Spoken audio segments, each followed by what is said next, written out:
Welcome to a very special episode of It's Not Just a Period. Now, the voice you're hearing isn't Alexandra for anyone who's been listening from the beginning. My name is Taylor James and I'm kind of the producer, I would say, at this point. Definitely the producer. You can claim that title. I call you my producer, There so we go. claim We'll the go with that. title. We'll go with that. And yes, I've been on this journey with Alex from very early days. And I was raised by women. I practically raised my younger sister. So a lot of the conversations that I've heard or even been a part of from the editing process haven't been that shocking to me. It's all stuff that I've heard. Yeah. But what was shocking to me is how many women, girls, like whatever, have been so dismissed over the years and gaslit, ignored, bullied, you would say, in some capacities. So this podcast has been a huge eye-opener, especially as a man. And I'm very excited to actually sit in the studio and talk to you about your journey, because a lot of people listening will listen in, week out, and hear some of the most incredible and most heartbreaking stories from your guests and people who work in, I guess, industries that support like women's health. 16 is where it all began. Yeah. I had no idea, but 16 is definitely where the whole journey started.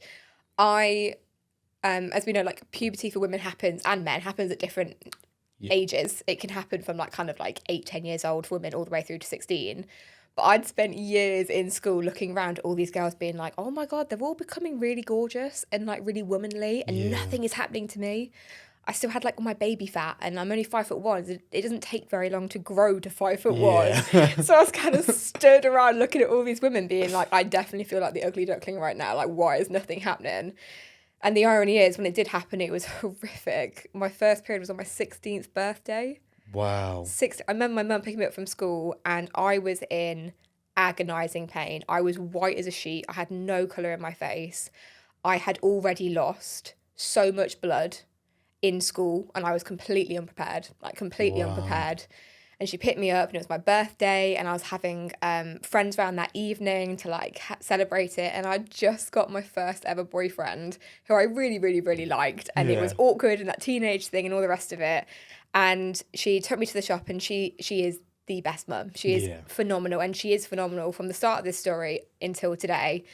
And she took me to the shop and she said, we're going to sort this. We got, women will know this thing called Feminax, I think it's called. It's like paracetamol, but like on steroids. It is like super, super strong painkillers. I think, is it in a purple box? Yes. It's see? like pink, get you. See, you'll know. Yeah. It's like pink purple. And she was like, we'll get that. I was ibuprofen, all the painkillers, the thickest pads. Like they feel like nappies to wear for like bedtime and all the rest of it.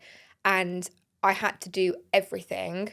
And I just about managed to be okay, but not really.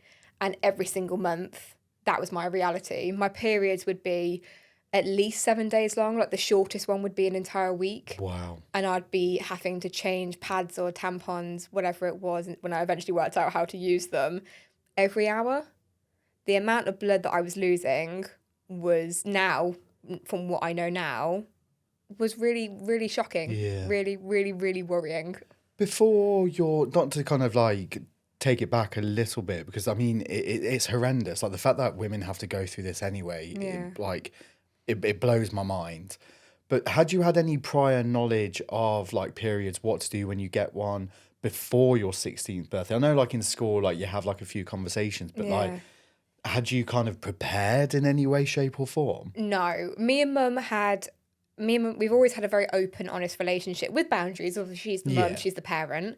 But we had talked about her experience, and I know for her PMS symptoms, so like mood swings, cravings, not being able to concentrate, not being able to sleep, the things that happen just before you bleed, I knew that she had them really badly. And she also had mentioned that her periods used to be really heavy when she was younger.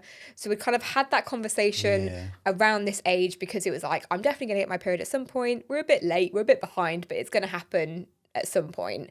So she'd mentioned that to me. So I kind of had in the back of my mind, that's mum's experience. So when all these things started happening, they were so horrific and so scary. But there was a part of my brain that was like, well, I'm my mother's daughter. Yeah. You know, mum had it bad. We look identical. Yeah. We're Was so it a case similar. as well? Like you might have thought it was like almost like normal. Like did like your peers talk about like No. in that capacity? No conversation. Actually, all I know is my best friend, who was lovely, I remember talking to her, and she'd started before me. And when I was like having periods, I didn't think I said it to her, but I think I remember saying to her, like, oh, like, what are yours like? Or how often do you have to like go to the toilet and ask, like in school, ask to go to the toilet and change your pad? And she was like, oh, I just wear like the little kind of like what they call panty liners, which are like super, super, super thin. And I was like, how? Yeah. How? Like, that's the opposite end of the spectrum. And I don't think at that point I had the conversation with myself of, is this normal? Because it's the only thing I'd ever known. I'd gone from being a girl, I'd gone through puberty, I'd started to become a woman. And that first day that I kind of became a woman, if that's when you want to mark it, it was agonizing, terrifying, and I couldn't have felt any worse. Yeah. Which, as a teenager, Yeah. like you throw in school, you throw in like the comparison, exams. Yeah. It's a tricky one to navigate as it is. Yeah. So the fact that you're doing that in so much pain, not only is it remarkable that and like a testament to like your resilience, but it's interesting about like the stigma around that kind of conversation. And this is again why I love the podcast and like what you're doing, because it's shedding light on those conversations. Like, you know, everyone's experience is completely different, but it also, people only know what they know. 100%. And I just didn't know any different. Yeah. And mum, like I say, is phenomenal throughout this whole journey. But to be fair to her, her generation, her education, her experience, she was doing what the best that she could with her knowledge, because she was like, your brain goes to my experience, it's my daughter. That's the link, you know, that's the person you're going to look to, your mum, in terms of what's come before you. And we did use as much common sense as you could in that situation to go, oh, I'm really sorry, my lovely, but I think I've passed that down to you. And that literally is what we used to say to each other. We used to joke about it, and I'd be like, oh, well, you know, when I would have like PMSy symptoms, and there's arguments to say whether women sink or not. I think it's kind of agreed that we don't actually sink now. But we definitely have some kind of connection between us, because when I was suffering with like mood swings and things, and I become incredibly clumsy, I walk into doors. Like I walk into doors, I trip over things. I'm so clumsy.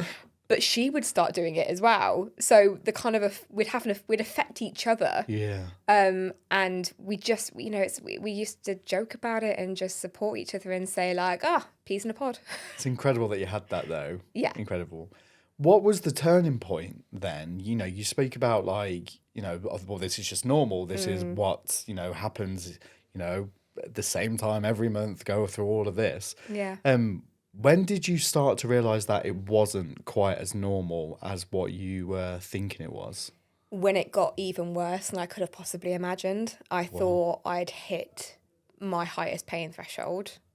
And then when I was 18 and I was 2 months into university in my first year, I reached a whole new pain threshold, which I didn't even know was physically possible. Wow.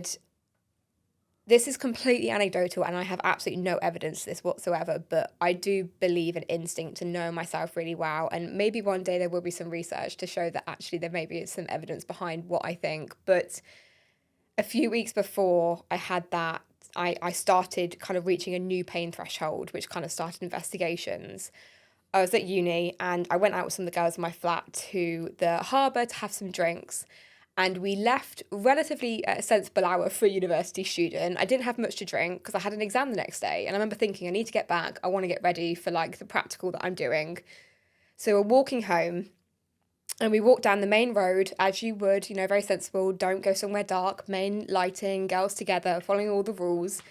And there's part of my memory which are missing in this. But what I do know is that we're walking down the main road and I was on the edge closest to the road. And I remember seeing really, really bright headlights and a car driving towards us really fast, really fast. There's no one else around. And before I knew it, I heard the sound of smashing and I was on the floor. Someone had thrown a bottle out of the window at me and it smashed against my head and it knocked me out. And I woke up literally covered head to toe in my own blood to the point where I looked like I naturally had red hair because I was completely soaked through. God love them, the girls that were with me were terrified, on the phone to the police and the ambulance. And it was an incredibly traumatic event. I had to go to hospital, get stitched up. They'd taken a chunk out of my head. And yeah, it was terrifying. I got attacked walking home, and it was really, really scary. And after that attack, I went back to my halls. That's when my mum came and met me, and I went home for a while, and I came back. And what I discovered is, as a result of that really traumatic incident, I started having panic attacks when I heard traffic. So the sound of someone whizzing past me, or the sound of a car, or certain things to do with traffic would cause panic attacks. I'd never experienced them in my entire life. I had no idea what it was when I first had it. So I never got kind of diagnosed with PTSD. I'm not going to say that's what it was, but I think it was PTSD type symptoms that I was suffering with. And I talked to my mum very honestly, and I very quickly recognised that I needed help because I was not dealing with what had happened.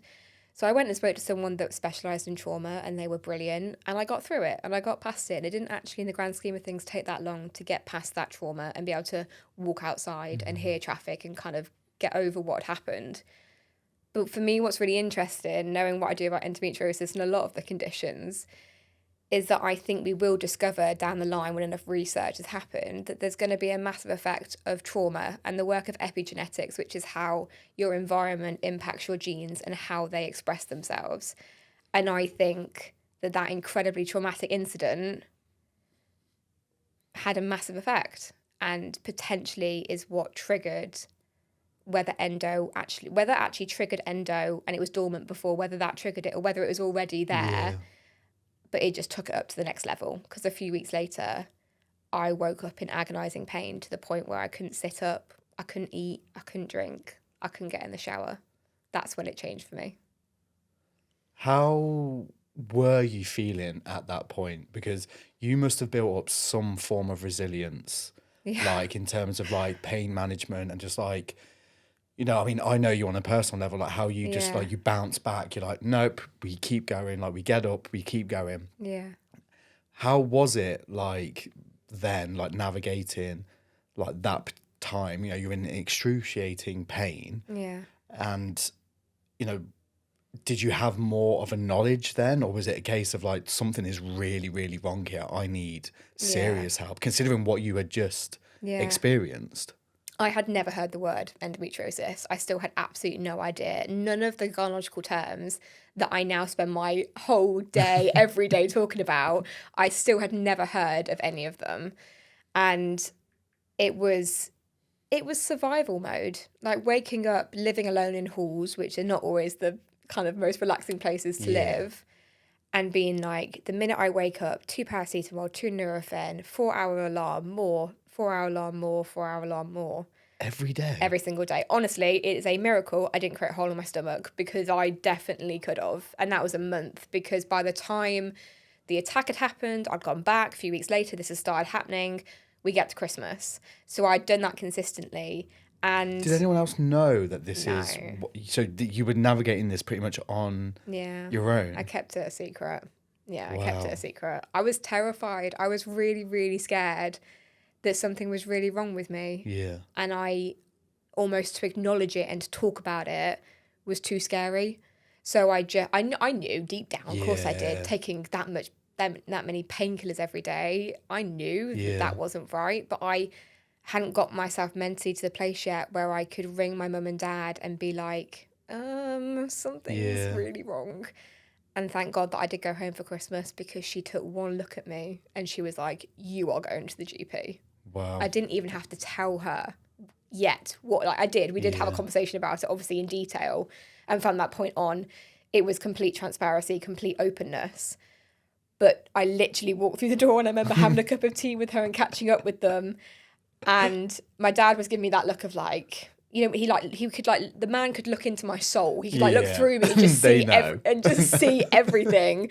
And she looked at me and she kind of did that head tilt that she does, and she asked certain questions, and I'm like, oh my God, she knows already. And so the battle of the GP began from Christmas, basically. Wow. On this kind of stuff, like, I mean, I knew certain parts of it, but it's one of the recurring themes that I found from whether it's been at your talks, seeing you at events, listening to the podcast. It's the stigma around or the shame or the fear of talking about this kind of stuff, which again, I'm gonna do this throughout the show, like really like shout about how important these kind of conversations how important these conversations are. One of the biggest shocking things for me, not only listening, but like hearing you talk and stuff like that, is just how difficult it is when it comes to the NHS, GPs, like to really, I mean, tell them how you're feeling in your body. Yeah. How was that? I mean, you just described it as a battle with the GPs. Like, talk me through it. Like how bad did it get? I'm sure there was always going to be somewhere in the world that has a more extreme case than you do. But for me, it felt like the worst it could possibly get. I went to for the first 10 GP appointments that we had, it was always a man. Just the surgery I was at, the way it worked out, it was always a man. I actually don't have an issue. I don't have any issue whatsoever with talking to male GPs about anything. Now I'm not shy. I'll tell you anything. Like, it's biological, it's clinical. But there was an issue there on the other end of it, because I was a 18-year-old girl with now what I know to be textbook endometriosis symptoms, or symptoms of something like, these symptoms were so extreme. I can't list all of them because it would take ages, but heavy bleeding, agonizing pain, fainting, dizziness, nausea, extreme mood swings, can't concentrate, brain fog, brain, Catching. brain, what the hell is the word? Fog. Thank you. Brain fog. That's ironic. And leg pain, back pain, chest pain, migraines. Like, it goes on and on. Yeah. And Mum came with me to every single appointment, thank goodness. But it was you're too young to have anything wrong with you. Your blood work is great. You're really healthy. You haven't got diabetes. Okay, but I mean, now that I know, I'm not showing any symptoms of diabetes. So obviously I haven't got diabetes. Like, that's probably not the problem we should be looking at here. And I get they have procedures. They have certain things they have to do and things they have to check. They have to do the blood work. They have to do the blood pressure, the various checks and balances. Fine. I don't have an issue with that, because not every case is going to be like me. But when you've done all of that, and I'm coming back to you and saying, I'm on my 10th day of bleeding right now, and I can't stand up because I'll pass out because I'm so faint. And no matter how much I eat, no matter how much I drink, no matter what I do, I can't function. And they don't want to hear it. They don't want to hear it. They don't want to explore it. They don't want to see you. And there are so many possible reasons for that. But at the end of the day, I had a powerhouse of a woman with me who refused to take no for an answer. But so many girls do not have that. Yeah. And that's what really scares me, because she had to be my powerhouse. She had to be my backbone. She had to be my voice on so many occasions. And thank God that she did, because I eventually learned from her how to do that for myself. But I don't think I'd be where I am now if she wasn't with me at every single appointment. It makes me really angry that the fact that you have experienced this, and so many women have experienced this. And we'll dive into a bit of the story, because I know there is a story and a half with what you experienced, and then 10 years later someone else experienced, but we'll dive into it. I just want to ask you a quick question about, your mum was there by your side, she had your back, she said the things that sometimes you may not have been able to say. Have you acknowledged that you're now giving so many other women the tools to fight their case? It's why I want to do this. It's why I want to do this, because every time that entrepreneurial journey is an interesting one. It's a challenging one, to say the least. But every time that I speak to a young woman that is either already in the system and is having this happen to her all the time, or she's not yet in the system, but reality, you just have to look at reality to know that you're going to come across good practitioners and bad ones. and you need to be prepared for both. So every time I just meet someone, see a message, anything, that's enough for me, because I just think I've been in that seat, I've sat in that seat, and I can't wrap you in bubble wrap. I can't protect you from the world. It's not my place to. It's not how the world works. But if I can give you what I didn't have, or what I got to learn from an incredible woman that happens to be my mum, that's a real privilege that I could just impart a small part of that to someone else. Yeah, it's incredible. Thank you. Yeah. I'm going to scoot past that one because that hit a little bit of a nerve. Let's talk about the journey. Yes. Because I know the story, and I tell this story now. Like, when my sister struggles, like, I've spoken to my mum about this. Because we've had various, from a personal point of view, with doctors who have ignored my mum on various levels, with her pain, with her body. Yeah. And it's infuriating. So when I hear someone going through this, it does something. Yes. Like, it really stirs this anger to be like, we're supposed to trust you. Yeah.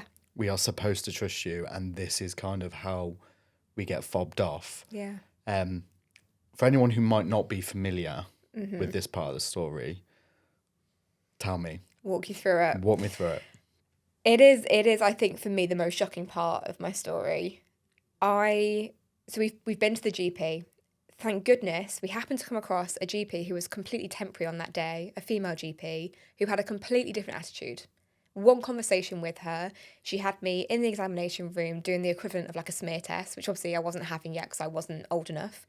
But she was doing an examination, she was taking cells. I was booked in for an ultrasound. I had my referral. I went for an ultrasound. And interestingly, what I often talk to women about is that it's very unlikely that an ultrasound will show endometriosis or adenomyosis because they're not trained to even find it, despite the fact they're told to do it, which makes no sense.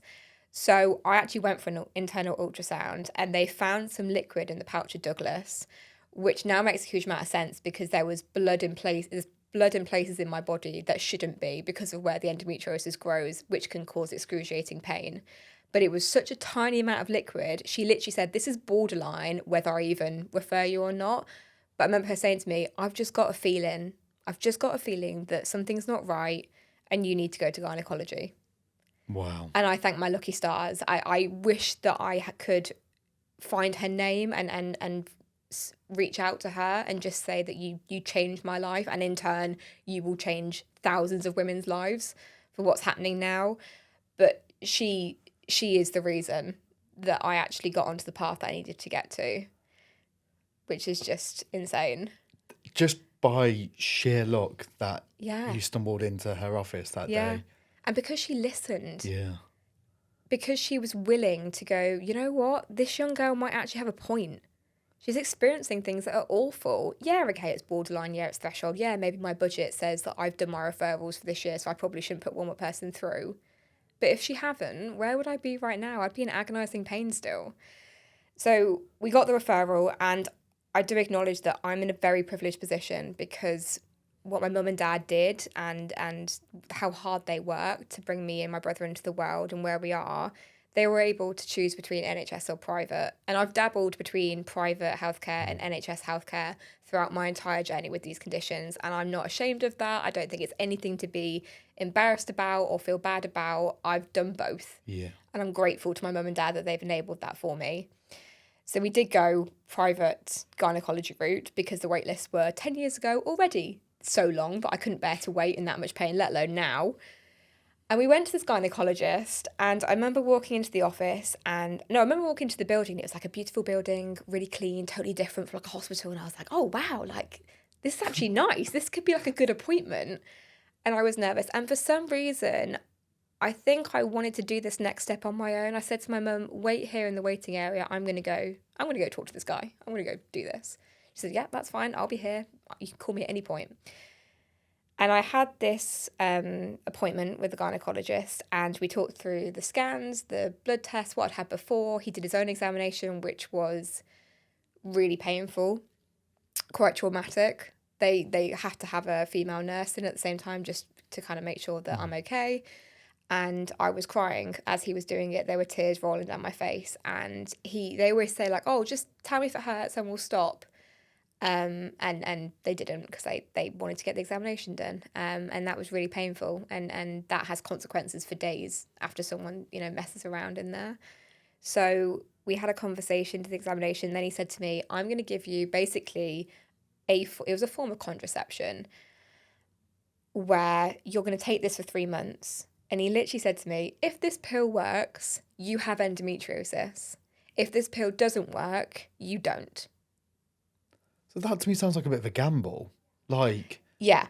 And bearing in mind, he hadn't kind of provided any context before he said the word endometriosis. That is the first time I'd ever heard that word used. Oh, He wow. didn't tell me what the condition was. He didn't tell me anything about the condition. He just said, if it works, yes. If it doesn't, no. That's the word. I left that appointment, and obviously the first thing that I did was I got on Google. And I Googled it, and although I didn't know for sure, it was already really upsetting, because I was reading about this thing that I could potentially have, and it was really heartbreaking. But anyway, I did this medication. It was absolutely horrific. Like any kind of pill that I'd had before when I was younger, like 16, for contraceptive reasons.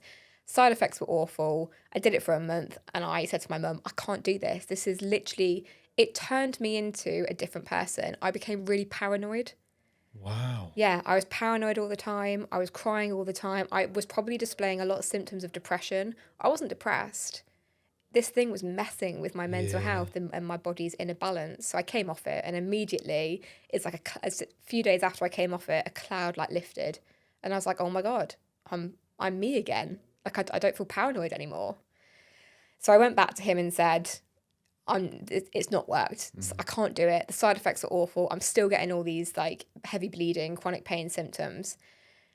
And before this appointment, also, I'd done a lot of Googling and I'd done some research. And he turned around to me in the appointment and said, okay, well, if it hasn't worked, it's not endometriosis, then we'll move on.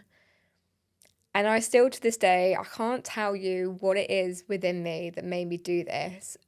But there was something there. And I think it's the thing that I still tap into to this day, that I've grown and nurtured within me. Probably gut instinct, probably intuition. Yeah. And something within me just made me, before I even thought about it, go, well, can't you only diagnose it via surgery? And he kind of sat there and looked at me in a bit kind of like perplexed, like, had I actually just said that to him? And there was a very awkward silence. And he said, what do you mean, surgery? And I was like, well, tell me if I'm, I was very polite. I was like, please tell me if I'm wrong. Like, I don't want to like insult you, sir. But I was like, I've just done some Googling though. And like I read that you can only diagnose it through surgery. So how can you know it's not for sure? And he was like, well, yeah, I suppose that's an argument. Bearing in mind, it's not an argument, it's fact. Yeah. And I said, okay, well, if I wanted surgery, is that something I could request, to just go in and have a look so you can tell me what you find? And I remember him turning around and being like, well, yes, you could, but you'd be wasting your time and you'd be wasting my time. Wow. And the tone, everything, the way he spit the words out, everything was just complete, like, you are a silly little girl. What do you know? Like, how dare you kind of request something from me? And the way he behaved towards me, just in that moment, the way he spit those final words at me, it was anger. It was like fire of my belly. That immediate thing I thought, it was anger. The pain, the fear, all the years I'd been living with all of this, it just all rose up in that one moment. And before I knew what I was doing, I was like, yes, I'll have surgery. But you had every right to. Like you said, like it's not an argument. You know your body. Yeah. And that's what I've always found bizarre with all of these kind of like stories of like these incredible women that you've had on the show. Is like just listen. Yeah. Just listen to what I am saying. Yeah.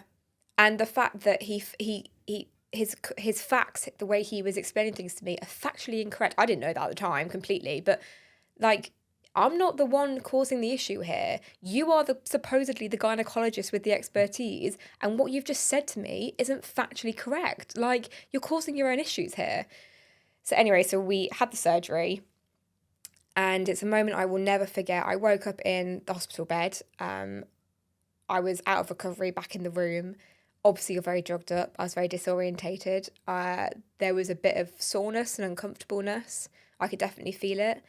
And I remember instantly looking at my phone, and I had a message from my mum being like, I'm on my way, my lovely, but there's a lot of traffic. I'm so sorry. Please ask them to wait for me.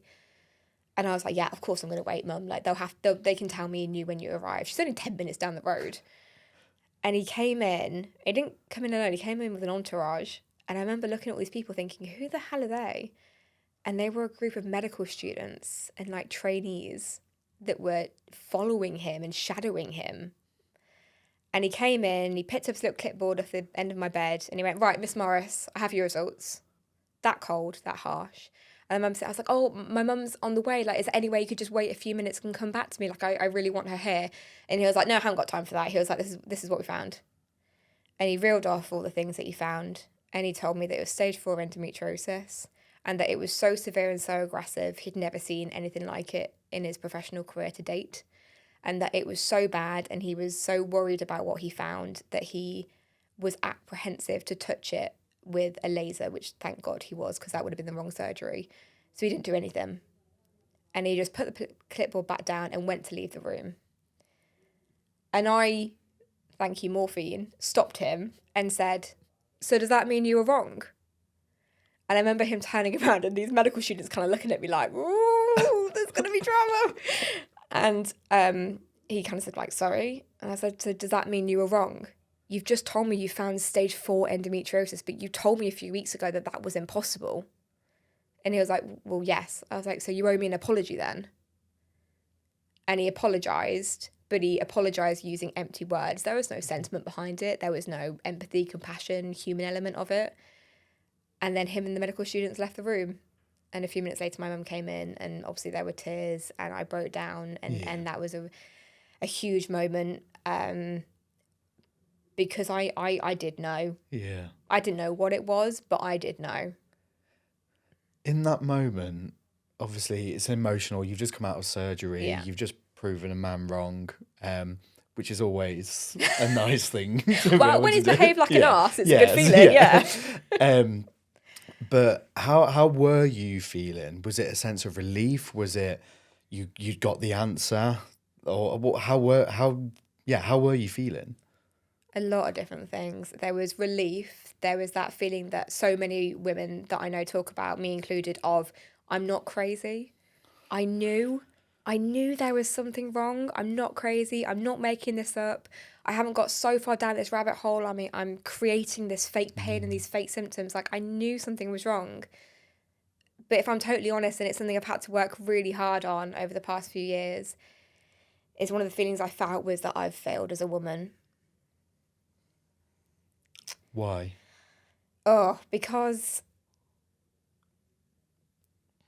You're right. Yeah. You're right. You good? I think because you, in a very two-dimensional sense, you look at yourself as a biological woman and you say, biology tells me that the reason that I'm female is because I have a womb and I have ovaries and I have a fallopian tube and I am made to make life and to carry life.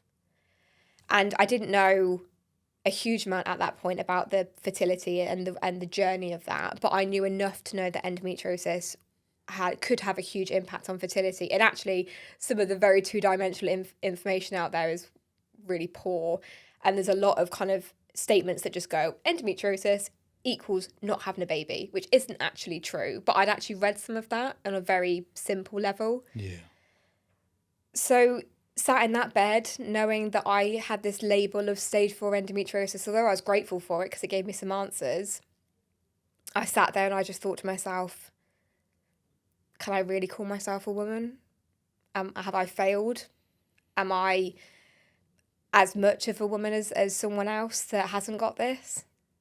And that breaks your heart. How are you on that now? Like, where are you with that journey? There's me and there's Endo. And we walk alongside each other, but I'm not Endo. I'm still me. I've got my quirks, my personality, the things that I love about myself and my family love about myself. I've got the things that I find difficult, weaknesses, whatever you want to call them. I have got that full package, that full everything. And I am that person and I am that woman. And I've also got this extra little carrier that I have to carry with me every single day, which sometimes weighs a lot and sometimes doesn't weigh a huge amount. And she needs to come with me and she has to come with me. And sometimes we argue and sometimes I wish she wasn't there. But we're not the same thing. We're not the same thing. It's like an annoying twin. Yeah. Yes, it is. It's an annoying little twin that you've got.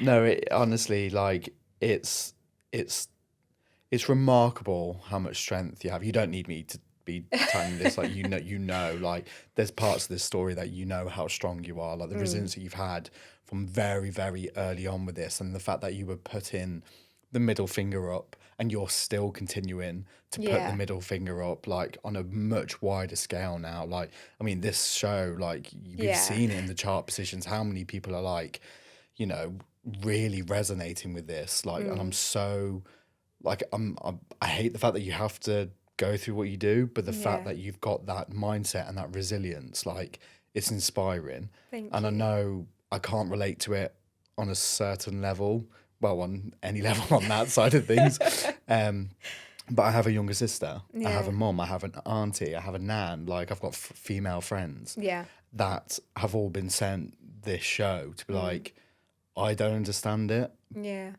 but this person gets it.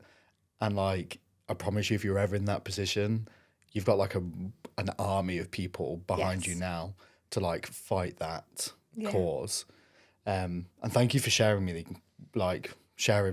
with me everything that you've just done, because it can't be easy to go back over it all the time. But it's also incredibly important. Yes, and I think the reason it, you know, and I can feel that as soon as I said those words, it's the emotion, and it's very present. I can physically feel it in myself as I talk about it, and the parts that are still raw and are going to be. But I think if we all felt safe enough to, any woman with these issues of PCOS, anything like that, some have been brave enough to tell me, but I think if all of us felt brave enough, I think the fear or the feeling of not being a proper woman or being less of a woman is so prevalent.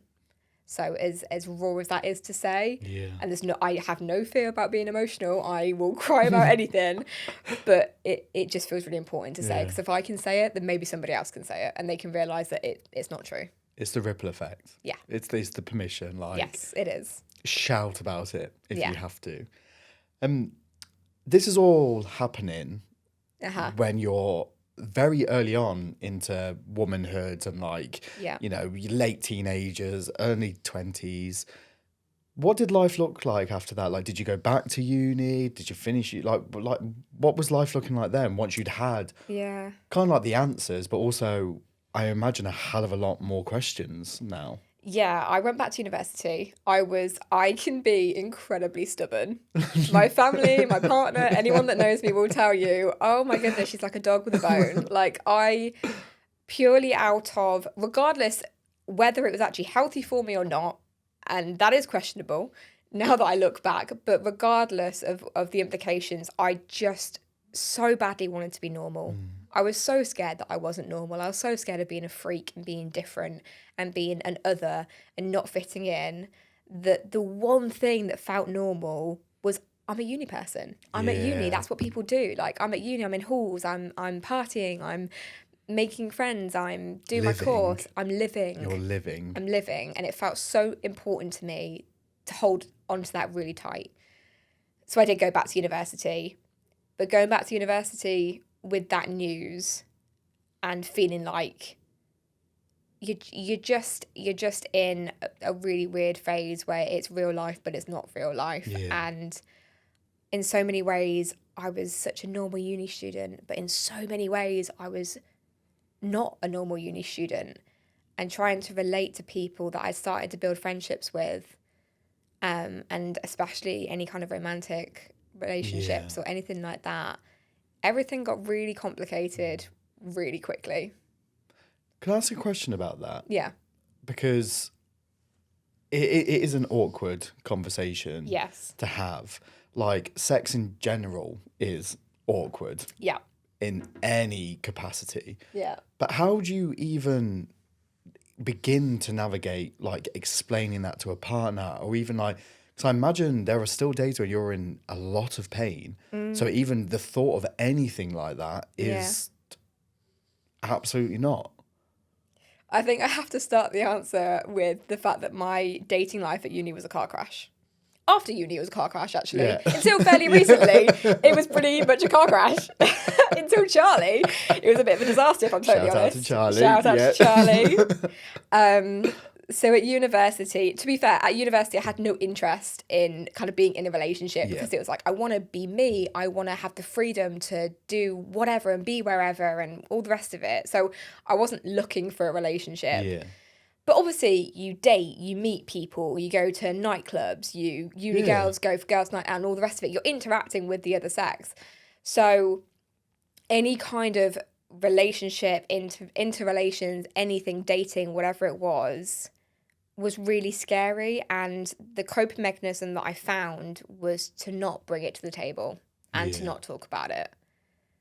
Because they wouldn't want me. They'd be put off. I'd be a burden. I wouldn't be as attractive.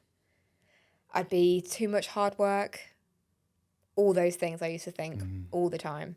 And that led to quite a lot of overcompensation, thinking I had to make up for things because I was this broken version, or I was, the doll with the wonky eye and missing something. That's what I used to think. So, and in those situations, if I was dating someone, if there was any intimacy or anything like that, absolute petrified fear that something would go wrong. And things did go wrong on many occasions. So many, some of the most intimate moments you can have with someone, and right in that second, in that moment, bam, pain comes on. And I feel like I could pass out or I'm going to be sick. How do you explain that to someone? Or just every possible awkward, difficult conversation or moment you can imagine happened to me. And it just breaks you. Every single time it happens, it just chips away at you, at that self-esteem, at that self-love, self-acceptance. Just chips away. Yeah. I can't even begin to imagine, how it was difficult and awkward, as it was. So the fact that you're navigating all of that, not only experiencing it, but at the back of your mind, and then the fear, I imagine, that it was going to happen again if I was going to meet someone else. I'm going to ask you the question, but how, where are you now with that? Obviously, you've met the incredible Charlie. Yes. How are you? Is the self-esteem building, the confidence? How are you with all of that now? The happiest I've ever been. I can genuinely say that I love myself. I have moments where I get angry, I get frustrated, and me and Endo, we battle, we have conflict sometimes, but overall, I'm in a relationship. Well, I think what's important for me, how I know that it's the relationship that I want and the one that I want for the rest of my life, is that he enables me to love myself as much as he loves me. I think we always think about love and relationships and if they love me, if they're in love with me, if it's unconditional love, that's it, we're good. But actually, I always knew that I wanted a relationship where, first and foremost, I can love me and I'm happy in the relationship with myself. And then I've got this incredible man that I love to pieces that also loves me. And that's amazing. So as much of a car crash as it was, and there were some really, really dark times and some really hard times and a lot of really upsetting moments that I really just didn't know how to deal with. All of that is worth it to be where I am now. Yeah, it's quite nice, isn't it, to look back and almost appreciate the heartbreak, the bad times. It doesn't make it easier. I wish we didn't have to go through the mud. But it's that whole analogy of the lotus flower, isn't it? It only grows in a certain amount of mud or dirt. And it's one of the most beautiful flowers in the world. Yeah. So I hate that we have to go through it, but sometimes those things are kind of put in our place to kind of direct us to like where we're supposed to be, who we're Yeah. supposed to be with, whether that's relationship, jobs, Yeah. location. But I don't think I would now have found the relationship that I want and then the person that I want if I hadn't have gone through that stuff, because as much as for many, many years, I was just missing anything that was like good. I was like, no, that doesn't work. No, that's dysfunctional. Yeah. No, that's not the kind of person that I want to be attracting. It was all the no's. But what I didn't realize at the time is that the no's were directly leading me to the yeses. I just couldn't see it. Yeah. So in some ways, it was more helpful to be like, all of that stuff, all of that behavior, all of those dynamics, all of those feelings, everything, that's all cleared the decks for me because I know all the stuff that I don't want. And then lo and behold, you do find the yeses. Yeah. Which again is inspiring for anyone listening to this who might be struggling. They might not even be struggling with what you have, Yeah. but like it's really important to hear that, you know, the fear of rejection, like fear in general, can lead to some incredible things. Sometimes you just Definitely. have to, like, I mean, you know my story. Like I I'm do. fully like in agreement with what you're saying. What's next? Like I mean, I could sit and talk to you for hours about like there's so much of your journey to kind of like pick apart. Is there any key parts of your story that you feel like does need to be told? Oh, that's a really good question. I think a big part is the fact that I've had a lot of really major surgery, and it's been necessary and it's been needed, and it has definitely made a huge impact on the quality of life that I have. But what I don't talk about as much is the fact that you have this surgery, it has a huge impact on your body. I do all the work before. I like the amount of prep that I do, you would think I'd be getting married. The amount of like prep that I do to make me look and feel and be as healthy as I can. And then I'm literally going in to get cut open, which is a bit ironic, but it's worth it because the recovery is completely different. But I've done this multiple times over, and the surgeries are 5+ hours, and my parents have to wait just sitting around wondering what they're going to tell us. Is it going to go okay? You know, all those ripple effects. And then they come and tell me, and my consultant is amazing. He is the most incredible man. I have so much respect for him. He's fantastic. And he comes and he tells me what they found and what they did. And I previously have had a good year. I've had a good few years. And then things really rapidly go downhill. And I have to work incredibly hard, and it's a work in progress, to manage the fear of what if. They are two words that I think can haunt a lot of people's lives, but I could allow them to haunt me. What if this happens again? What if I need more surgery? What if endo comes back? Yeah. What if my pain becomes out of control? What if I can't do the thing that I love doing? What if I can't have a job? What if I can't have a family? What if? And it could completely haunt you and just stop you from living at all. So it's not perfect. I'm definitely not amazing at it all the time. But if I can, you have to live for now, and you have to live for right now. And I do so many things in my life to help me and manage endo. And what I've done in the past 10 years is amazing. And I can say that I'm so proud of what I've done. I've transformed my entire life, and I've turned over everything and changed everything that I needed to. And it's been so much hard work, and it's been worth it. But there's no point doing all of that if I'm going to torture myself constantly with, yeah, but this could go wrong. This awful thing could happen. Like, what if this? I can't deal with that right now. Yeah. It hasn't happened. I can't go there right now. But have you ever considered, like, what if it doesn't? Yeah. And then, yeah, that's the other side of it, isn't it? That must be, like, such a full circle moment. And again, I'm going to kind of, like, throw, like the inspirational word at you, because I find it so remarkable that people go through this much pain and come through the side. Not only almost a better person, like, you learn how to love yourself. Yeah. You kind of learn how to love other people and the relationships that you formed, but you're now teaching other people to love, like, and learn about the body that they're in. Yeah. What a full circle kind Yeah. of feeling that must be. And Yeah. also, when and if, like, it does come back, your journey, Alex, has been one where like so far, it's obviously far from over. Yes. Far from over. Yeah. But there's probably a past versions of you that didn't think that you would get this far. So to now be hosting like a top 10 podcast in the UK, Yeah. sharing your story, empowering other women to stand up against the system, Yeah. like you're an inspiration. Thank you. And you're right. I think I have proved to myself time and time and time again that I can deal with it. Doesn't make it easy. Doesn't mean there aren't tears and pain and a lot of stuff that I just would rather not deal with. And actually, I would love a few easy years. I'd love my life to get a bit easier. But I know whatever happens, good or bad, I can deal with it.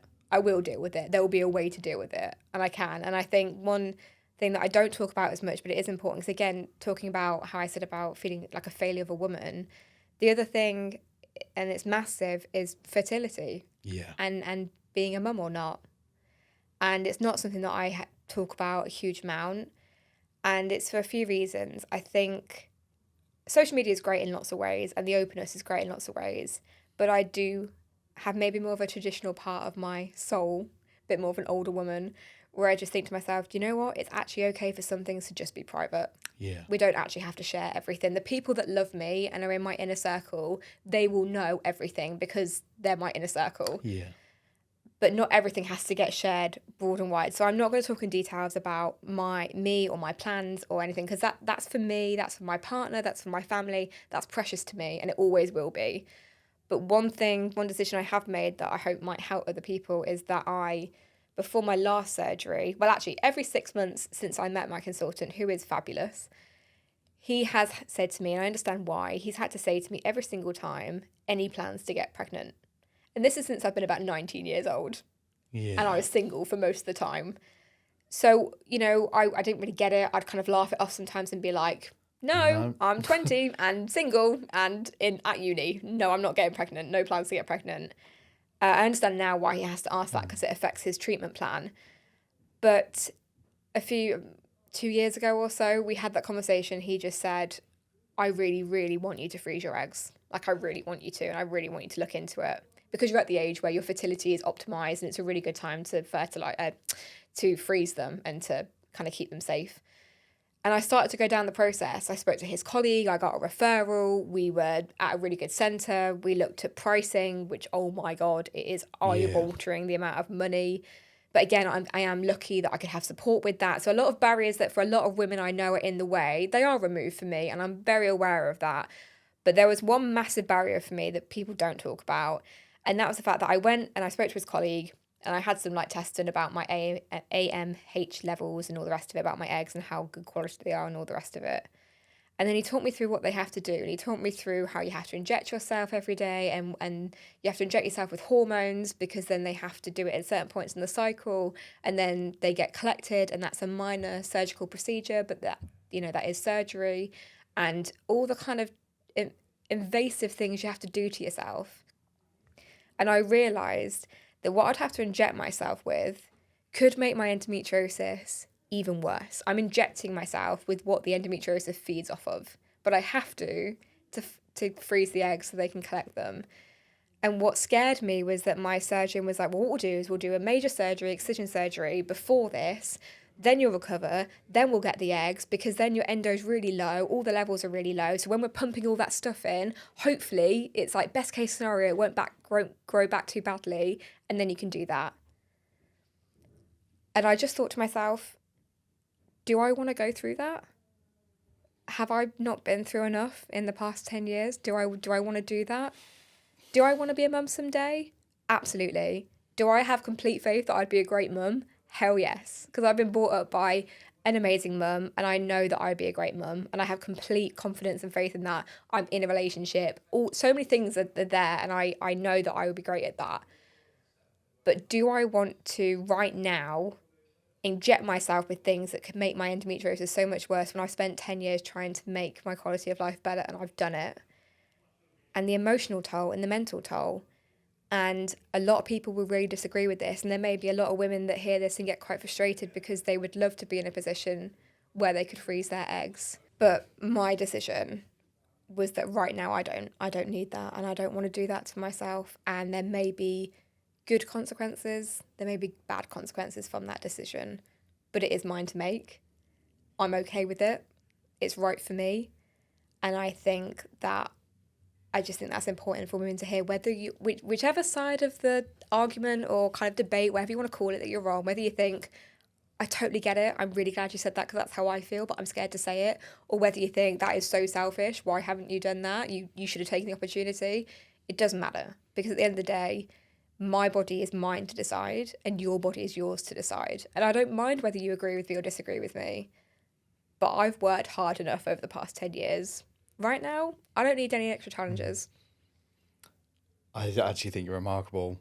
Like, but not only that, just to kind of, I guess, add on from what I know of you and like your story, you've also been told a lot about your body. Yes. For a huge amount of time, Yeah. like throughout your life, of like, no, this is what it is. This is what it is. So I feel I get a real sense of like, it's mine now to do with whatever I want to do it with. Yeah. So, Yeah. Yeah. How did that feel saying that out loud? Really good. Really good. Like I said, I haven't talked about it much, but actually laying it out feels fantastic because I've just, again, over 10 years and learning to love yourself, learning that road of acceptance, which I'm still on. I think it'll be a lifelong road. But the work that I'm doing, continue to do, is the fact that I have that sturdiness, that kind of confidence, that kind of like non-wavering belief that I'm like, I know best. I'm going to make this cool. I'm going to be okay with it. You can like it or lump it my way. This is what we're doing. I want to clap.